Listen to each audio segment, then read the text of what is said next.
Welcome to the Own It Powercast, the place to be when you get serious about making big changes and accelerating growth in your life and in your relationships. Finally create the life you've always wanted, living life on your own terms. Learn how to take your fear and turn it into powerful choices that will create sustained change.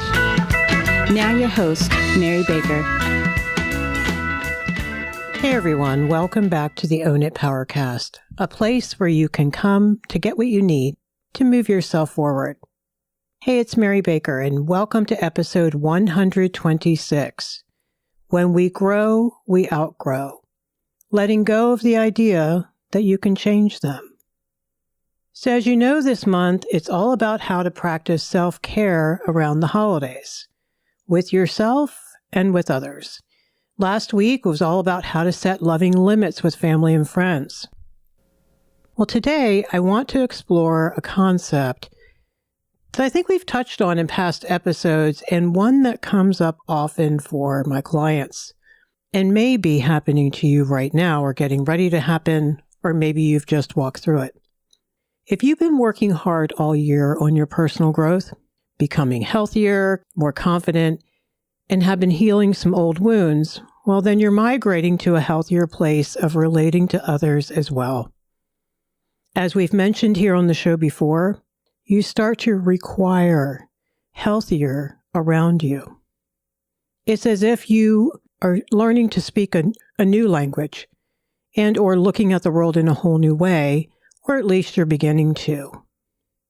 So what we're talking about here is the package deal of when we grow, we tend to outgrow.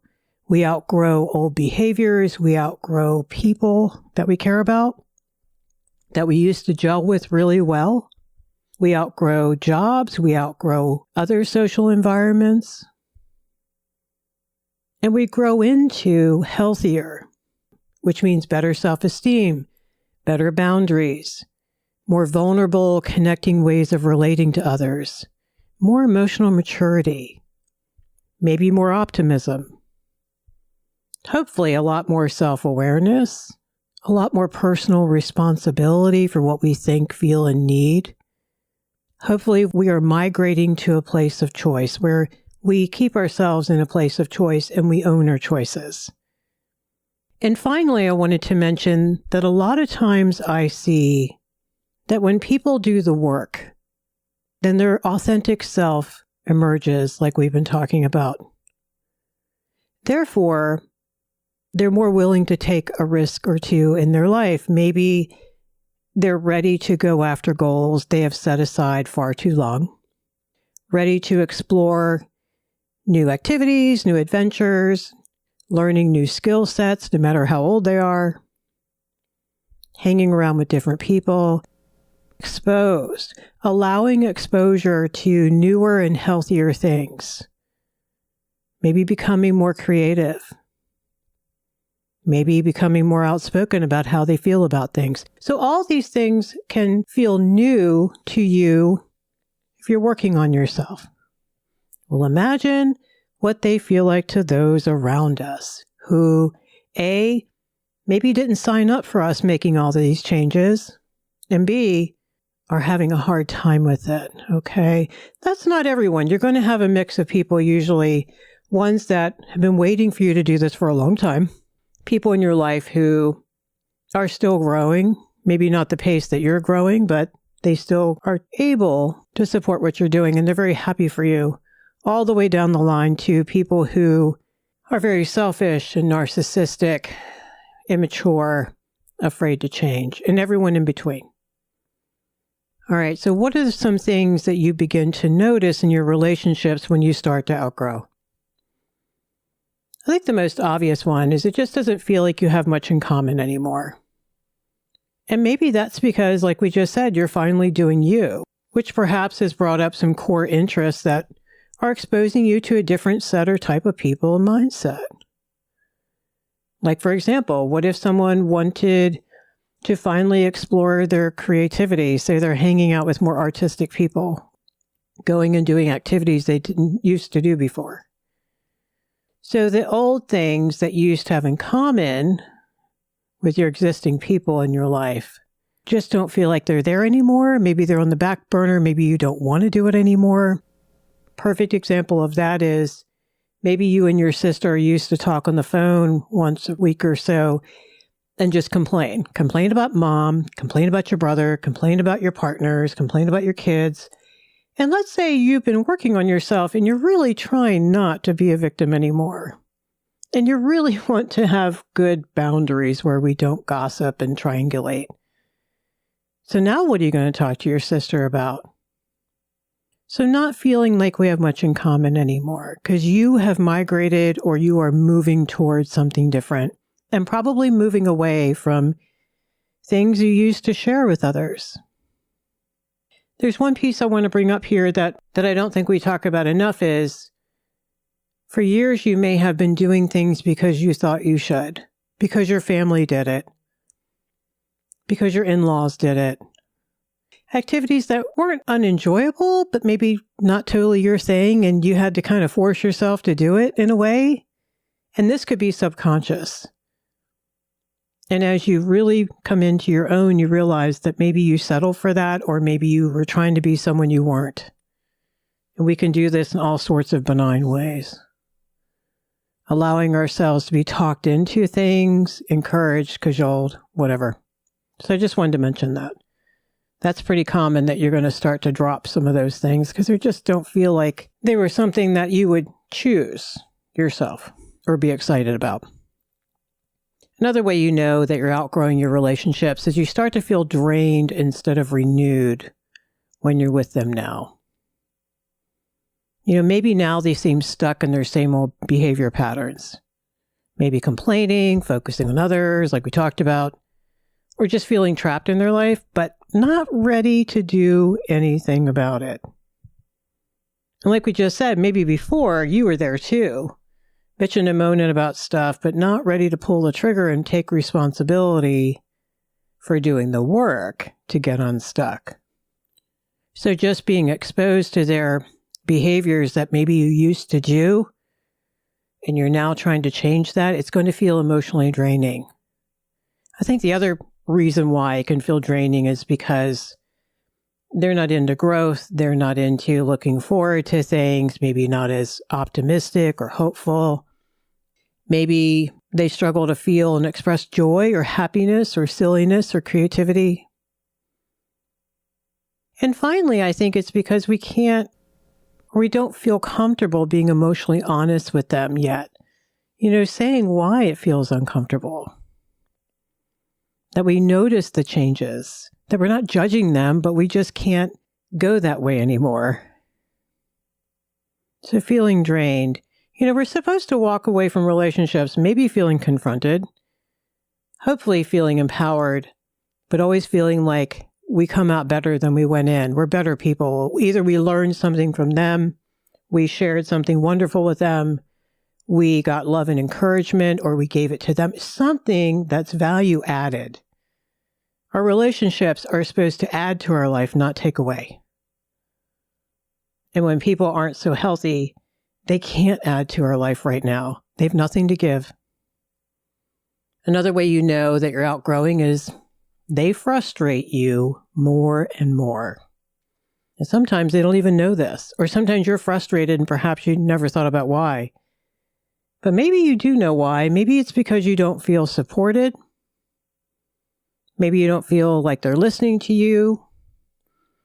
Maybe you don't feel prioritized.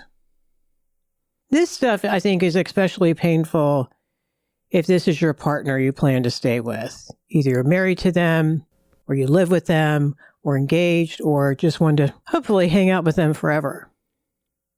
And you start to notice things and you become more and more frustrated. Now, here's the thing. It was probably always this way.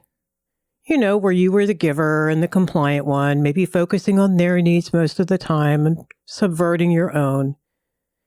But as you're growing now, you're wanting to honor you more, as you should.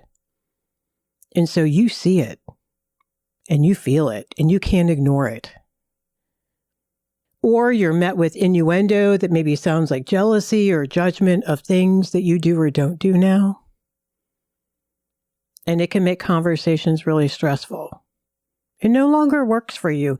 You're really noticing contrast also between maybe healthier people you're being exposed to now versus people that you grew up with or live with or are married to or have been friends with forever. And now you're seeing the differences between healthy and unhealthy. And so the frustration is fear, because we know we're just not comfortable with status quo anymore. Another thing that happens is you begin to behave differently than them. Like we mentioned earlier, instead of having a victim mindset anymore, you're trying to really have an empowered one where you can take charge of your life now. You can make choices. You can make changes. You can be bold and brave and try new things. Challenge yourself. Maybe it's about boundaries. Let's say you're working on really being aware of external and internal boundaries and really trying to practice them the best you can.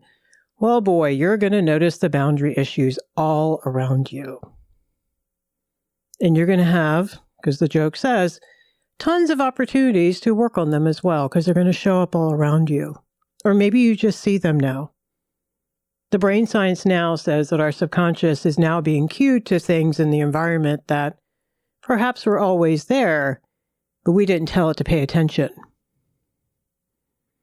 So maybe the folks in your life that you used to love to hang out with don't have great boundaries. Here's the deal. Here's the math. If you didn't have great boundaries back then, you probably spent time with people in your life who also didn't, because that doesn't end well when one person has good boundaries and the other person doesn't. For a million different reasons we could spend an entire episode on. So you're really going to notice it, and it's going to bug the shit out of you. A more obvious one about behavior is you are becoming so much more self-aware. Aware of yourself, not in a judgmental way, but really noticing what you think and what you feel, maybe some healing work you've been doing, trying to get some better behaviors going, noticing how you operate in relationships, what your fears are, what your hopes are, all that stuff, versus being oblivious, just operating unconsciously in the past. Well, as you become more self-aware and you're hanging out with people who aren't, you're just not ready to do that yet, or if ever, that's kind of hard. Because I think when people really work on self-awareness, they talk about it. I know my clients do. When they're really starting to grow, that they bring it up. They initiate the conversation, that they're noticing, that they realized last night that they didn't behave very well and they want to correct it, that kind of thing. Being able to be vulnerable in the moment in conversations. People who don't feel safe will keep it on the surface. They'll keep it about you or talk about them. They won't talk about self. They won't use I statements as much. They're afraid to put themselves out there. And let's say you've really been working on that. Well, it's going to be hard for them. You may feel uncomfortable doing it with them, and they may feel uncomfortable with your vulnerability at first. So those are some of the ways that we can tell that we're outgrowing. I think it's a natural pulling away and then feeling bad about that, right? Just not being super motivated to run to them with your exciting news, or maybe you tried and it fell on the floor and you don't want to do that anymore. Maybe you're tired of the conflict that has been erupting lately because you're differentiating in the relationship and they're not. And whatever else you are personally experiencing, it's all valid and it's all normal. It's not fun. I tell clients all the time, if I told you this was part of the package of working on yourself, would you have done the work? And a lot of people hesitate, but then they shake their head and they're like, well, probably not, because that would freak me out. I said, that's why I didn't make it a priority to focus on that in the beginning. You had to deal with it when it was time and when you were ready, and let it evolve naturally. Okay, so how do we process this outgrowing in the healthiest ways that we can? Well, the first one you probably already know. Do the grief work. Grieve, grieve, grieve. grieve that they could grow and change along with you, and damn it, they don't want to or they're not ready. So you go from anger to the bargaining stage of grief and back again. And you may be here a while. You may need to hit the wall for a while, especially if you're going to have to make big changes to this relationship, like leaving your marriage. You're afraid of having to do that. So if they don't get it together, deep down, you know you probably will have to do that. So you're freaking out and you're angry and there's lots of conflict. Because if only, right? If only they would just get it together. If only they could just see how wonderful this work is. You wouldn't have to make a god-awful decision. Grieving that you didn't have to pull away and risk making new friends. Because now that's more vulnerable for you, right? It'd be a lot easier if you could just keep those people in your life. If they would just grow too and be healthier, you wouldn't have to have loss. And grieve that you feel guilt leaving them behind, so to speak. Grieve that you even have to do all this. Now, there's also layers to this because a lot of clients talk about, well, crap, I wouldn't have put these people in my life if my childhood had been healthier. And we've talked many times about that on the show. That's true. There's your context. So maybe being frustrated at a lot of things. And finally, grieving that you don't get to control the changes. You don't get to a la carte it. You'd love to. We'd all love to. I'd love to. I'd love to pick and choose the people that I wish would change and grow and be able to stay in my life. We don't get to have control. And so when we realize we don't get to have control, we have to surrender to what is. Go kicking and screaming to acceptance. So let yourself grieve. Try not to act it out. Try to feel it out. Talk to people who understand. Get a therapist, get a coach, just even for temporary work on this. Walk through it, journal it, cry about it, and let it be what it is. It's a part of the transition. We cannot move forward unless we move through. We move through the pain, we move through the fear, we move through the disappointment. Another thing you want to work on is know that it can't be the same, at least right now. But that doesn't mean it has to be that way forever. When I work with relationships, and especially marriages, I lovingly warn people that, if their partner really wants to grow and they're ready to do it and they don't want to, the chances of them staying together are not really great. I've just never really seen it end well. Because eventually something's going to have to give. When we grow, we become a different person than we were. And you can't undo that. But it doesn't mean that they won't grow too. And what's been written about this, and this is true in terms of what I've seen over the years, usually both people don't grow at one time. It's one of us. One of us is the first to say, I want to get healthier. One of us is the first to say, I want to eat better. One of us is the first to say, I don't want to feel like shit anymore. I don't want to be depressed anymore. I can't do status quo anymore. And then eventually, hopefully, the other person gets on board begrudgingly, right? They don't like it. They don't like that you are changing the game. Maybe they were comfortable in their misery. We are all, for a while, comfortable where we are until something happens and we have to change. We have to grieve that they may never want to change, but we can also keep doing our work, keep going, but leave the door open for them to join us. And recognize that it takes what it takes and we're all ready when we're ready. It's not their fault you wanted to change. Maybe they didn't ask for it, just like we don't ask when other people make changes in their lives that we did not want to see happen or were ready for. Another thing we need to do is don't try to get them to see, get them to do what you want them to do. That's control that you don't have. Don't think less of them. Come on, how long did it take you to get it together? Think about that for a moment. How many times did people tap you on the shoulder, or how many times did it blow up in your face, but you pushed it aside or you got over it and never really made the changes until now? So we have to do healthy detachment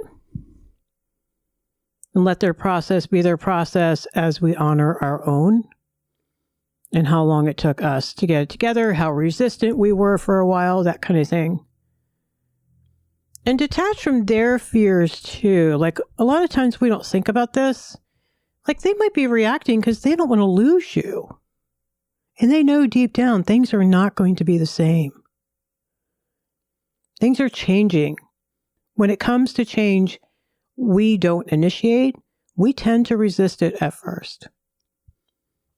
Another thing you want to do is let them go in love, or try at least. You don't have to blow everything up. Unless it's a very toxic situation, then they probably, of course, feel the need to blow it up.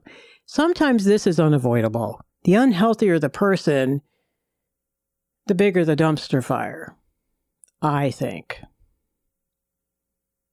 The healthier the person, obviously, the greater level of emotional maturity they're going to have to be able to process this. But for you, try to let them go in love. That's why the grief work is so important. It's why I mentioned it first. Another thing is try to be the healthier model if you do stay connected. Like, let's say this is your family. But also know that while you're modeling healthy behavior, you may actually be frustrating them because maybe they feel triggered and conflicted because guess what? You might be showing them things that they need to change in their own life, but don't feel ready to. Ever have that experience yourself? I'm sure you have. I think we've at least had 1 or 2 times in our life where that's been the case. And finally, don't compromise your own growth. Just because they doesn't mean I. You can't ever go back for long anyway, now that you have a sense of better. I see people try it. It doesn't last. They know they can't. You go back different. You deserve to grow as well, and you deserve to change, and you deserve to thrive and have your best life. To become the person you were always meant to be. Look, it's okay to be frustrated and sad that those you have history with or blood ties can't seem to support this so important journey that you're on. But that doesn't mean you're on the wrong path. The right people are supporting you. And things are unfolding just as they should. Guys, one of us always has to be first, to do something different, to be brave, and to grow. So you remember from last week where we talked about how the bottom line is that healthy boundaries draw lines around you? They draw lines around your thoughts and your feelings and your needs and your choices, which are yours and not about them. Their stuff, their reaction to your changing and growing is about them, and rightly so. This separateness, this boundary is so necessary.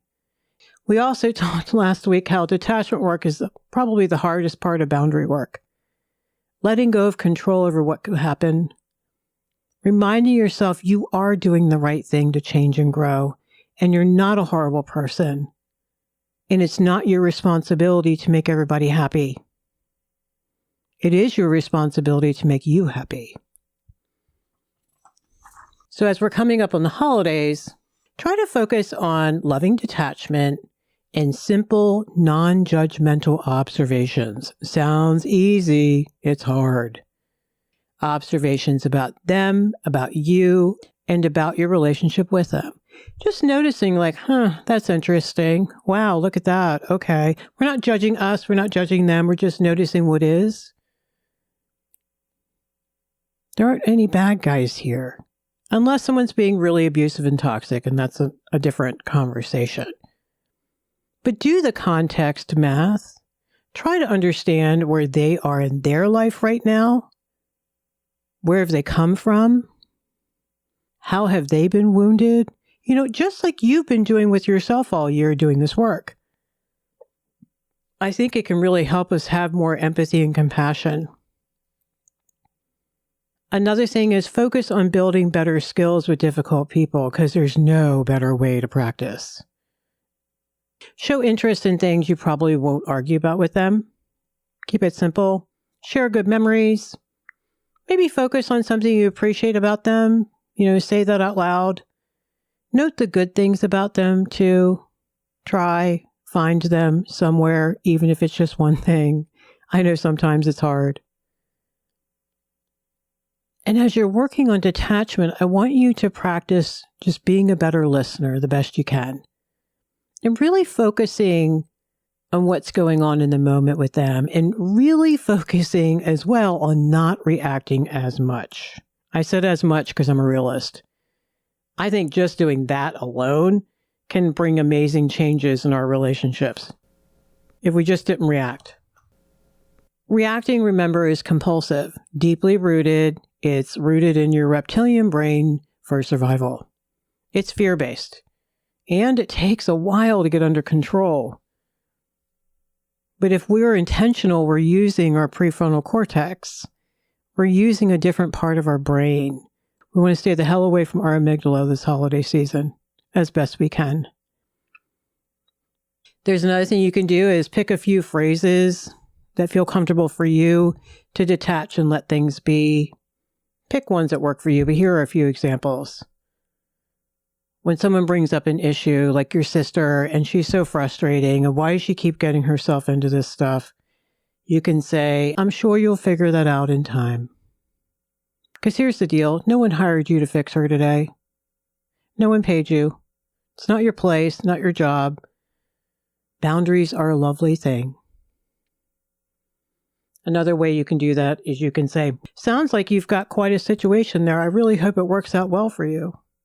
Again, no one hired you to fix it. No one asked you to give a speech or a motivational talk or a course on how to be healthier. You can say, oh, you know me not wanting to impose my opinions on folks. Because who the hell knows if you're right anyway, right? Like we forget that.